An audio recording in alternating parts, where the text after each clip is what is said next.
Forget gurus. Forget anyone claiming to be an online business expert without going through the challenges of entrepreneurship themselves. The Real Money, Real Business podcast is here to prove the best insights in online business comes from your fellow online business builders. We dig into stories of entrepreneurs selling their business on the Empire Flippers marketplace so that you can learn how they made their business profitable, how they overcame obstacles, and what lessons they learned in their online journey. If you want to take your business and your knowledge to the next level, you've come to the right podcast. Let's get started.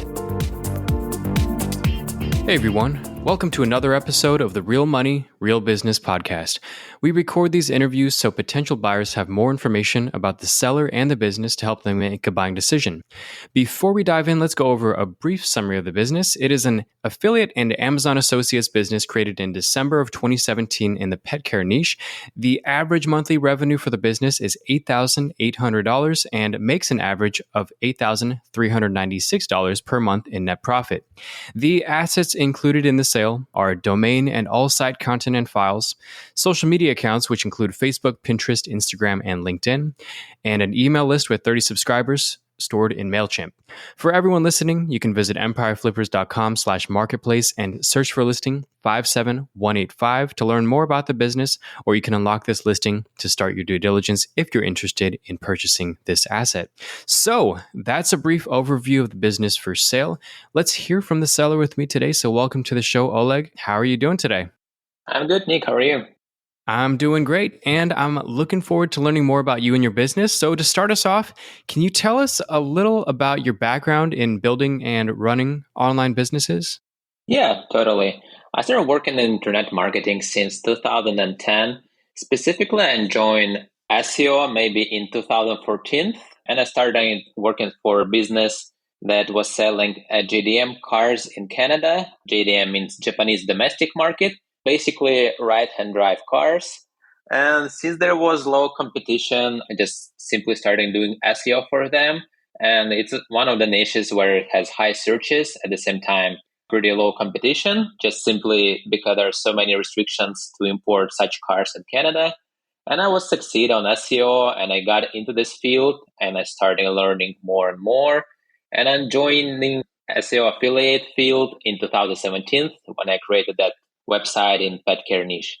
Nice. So it was a pretty smooth transition from your SEO work into this specific business model. Is that right? Yeah. So basically, when I started learning more and more SEO, I started looking for more ways to earn money, and I wanted to have more of a side hustle. Yeah, and affiliate SEO, it was one of the fields, how to make extra with your websites, right? So that's how I joined the affiliate field. Yeah. Okay. Wow. So going from vehicles, Japanese imports, to pet care, how did you go about deciding on this niche? Well, first, when I discovered the affiliate SEO marketing, I started researching more about this industry, how to pick the niche and see the competition.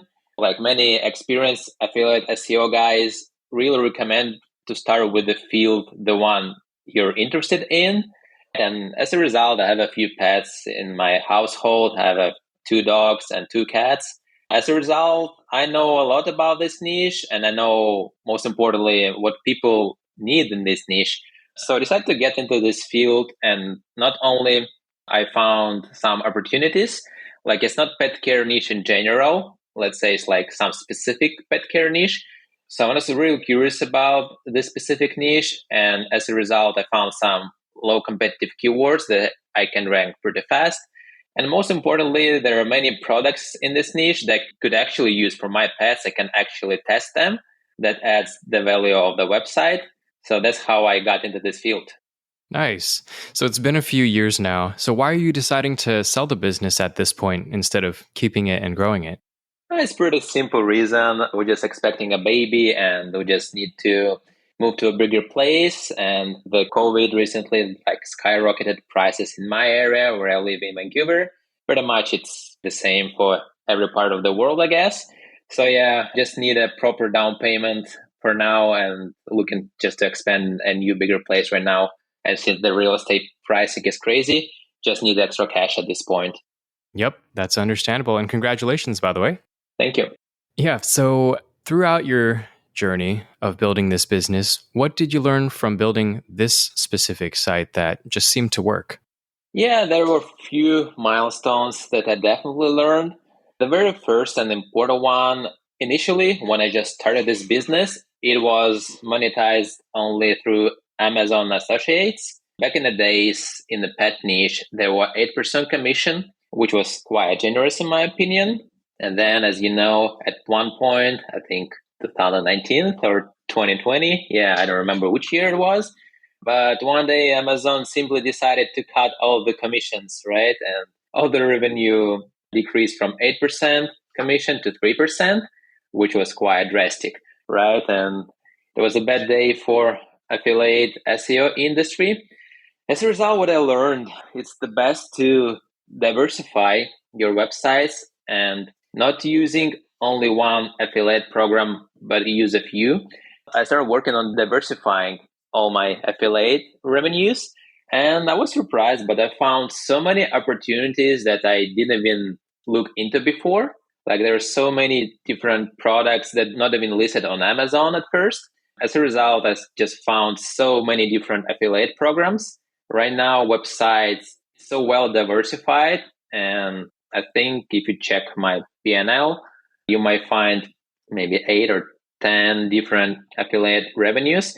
And the best part about it, if just one product decide to cancel at one point, or like what happened to Amazon, just drastically decrease commission, you're sort of lowering your risks of losing all the revenue of the website. So I'd say that's the best thing that I learned of this website. Just don't rely on one trip of the revenue, and it's the best to diversify. Nice.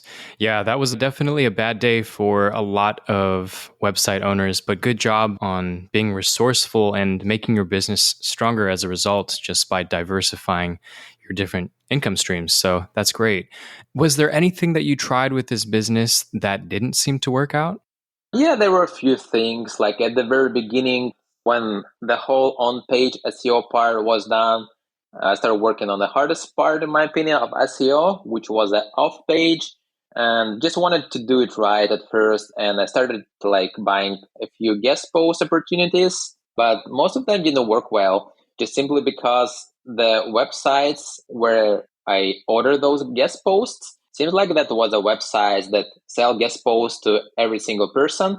As a result, these websites, they didn't have much value. Well, at first you could see some good positive effect after a backlink, but after 3 or 6 months, it's either losing its value or sometimes some of the web owners simply delete it.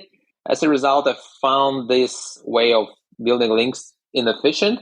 As a result, I started looking for organic ways of building links, which I can cover later with you if you want to.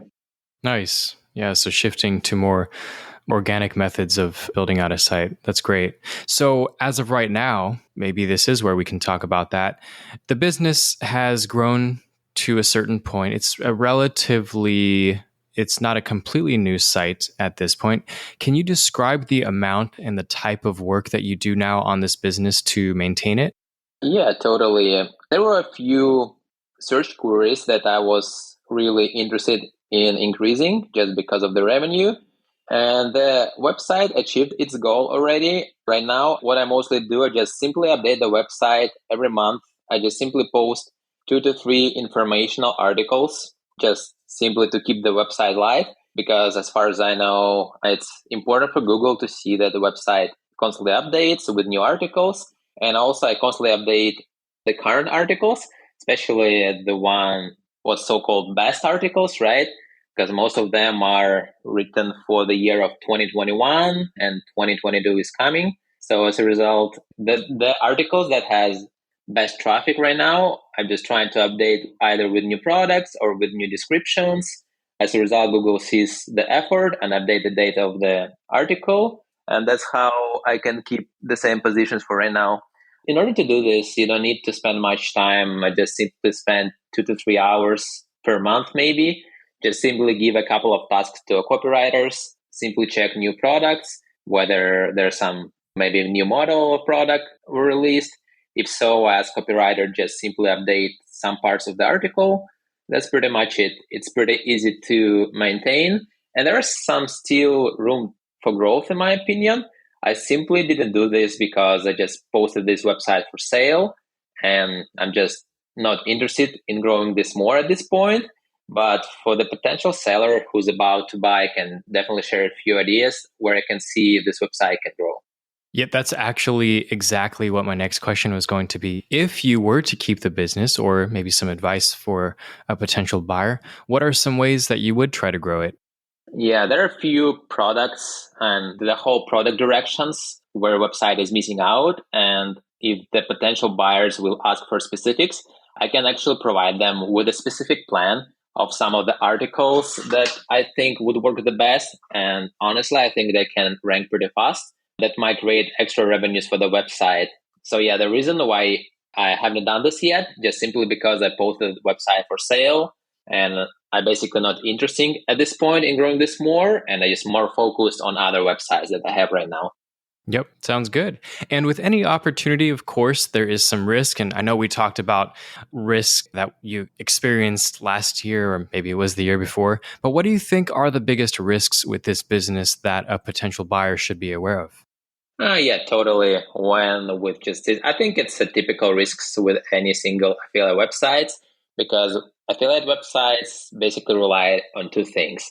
It's either your affiliate programs you're into, right? And we already discussed what happened with Amazon in the past. So as a result, I just lowered this risk. And the second thing, it's Google updates of some sort, especially even as of right now, the Google rolling out the big product review update, which might affect affiliate websites. And in fact, I saw many websites that were affected already. As of in my case, this particular website wasn't affected. And there are a few reasons why. One of the requirements of that new product update that Google rolled out is actually to test real products, which means to have the product to show to Google that you tested it, which means maybe just showing how you test a product with unique photos and stuff. And the best part, because I actually received most of the products that I published on my website, I think that's why Google didn't even affect my website. In fact, the traffic even increased in the past month, but it might be seasonal because it's Christmas, right? Maybe that's why, so it's hard to tell. But anyways, yeah, there are two major risks that may affect the business. It's either affiliate program changes or Google algorithm updates. But in the past year, Google rolled out so many different updates. I think it was even record, like every single month they were rolling out update. But nothing happened to the website, which is, in my point, Google considered this as a trustworthy source in its niche. And it's a definitely good sign, especially after the recent product update review. Yes, that is a very strong sign for a site when you see it going through all of these updates, and especially with these record number of algorithm updates, and to see it remain unaffected or even improve. Yeah, that's a really strong sign. So I'm glad you brought up that point. All right. So some last few questions. Here are some final housekeeping questions. How much support are you willing to offer a new buyer? So I'm willing to give a 30-day support for sure. Maybe we can extend it on some terms. As well as I've mentioned, I have a few ideas how to grow the website. So I can provide the potential buyer with the topics and the keywords that we can grow the website and increase revenue. Nice. Okay. Next question is, would you commit to a non-compete? Yeah, I would. Okay. And are you open to something like an earnout? I definitely prefer 100% payment upfront, but under some circumstances, I can discuss it with potential buyers. But it's like, on specific case scenario. Sure. Yeah, I understand that. Great. All right. And last two questions. Putting yourself in the shoes of a buyer, why do you think this is a business worth buying? Just simply showing the positive dynamics month by month. And what's more important, it's pretty much efficient to all the recent Google updates, which means the website is trustworthy to Google. Mm-hmm. And this is a very important sign. The second thing, I just lowered the risks of being affected by affiliate programs as much as I can. The website right now works with so many different affiliate programs. As a result, if something happens with one particular program, and it happened already in the past. Nothing happens much. You can simply replace some of the specific products with different affiliate programs or simply go to Amazon so you don't lose much money. And I consider this the best part of the business. Nice. So diversified income streams that make your business more defensible if something does happen to, say, Amazon Associates again, and the fact that it remains resilient even through all of these algorithm updates. Yeah, totally. I mean, honestly, I even expect for Amazon to lower commission once again pretty much soon. Their business is well established and they don't rely on affiliates as they did in the past. So yeah, I think it's the best when the website, the more it works on out of Amazon affiliate programs, the better for the future buyer is. Yep, that's a good point. All right, last question is there anything that you'd like to add that you think I might have missed during the interview? No, not really. I think we covered most of the points. Just wanted to tell that I think the potential buyers would be concerned about the link building. So just the way I decided to proceed with the link building was as risky as is possible in SEO industry. And if the potential buyers are interested, I'll be happy to discuss it with them. Great. Yeah, thanks for bringing that up. So yeah, any potential buyers can discuss that detail further. Yeah. Okay. Well, I think that's a perfect place to wrap this up. So Oleg, thank you so much for sharing your story and joining us on today's episode. And I hope your business is purchased in the near future and by the right buyer. Thank you so much, Nick. Thank you. It was a pleasure. Thank you. All right, everyone. Thanks for listening. To learn more and see if this listing has already been sold, head over to empireflippers.com/marketplace and search for listing number 57185. And if you're watching this on YouTube, click the link in the description to go straight to the listing. And once you've unlocked this listing, you'll be given everything you need to know about this business. So until next time, enjoy your digital journey.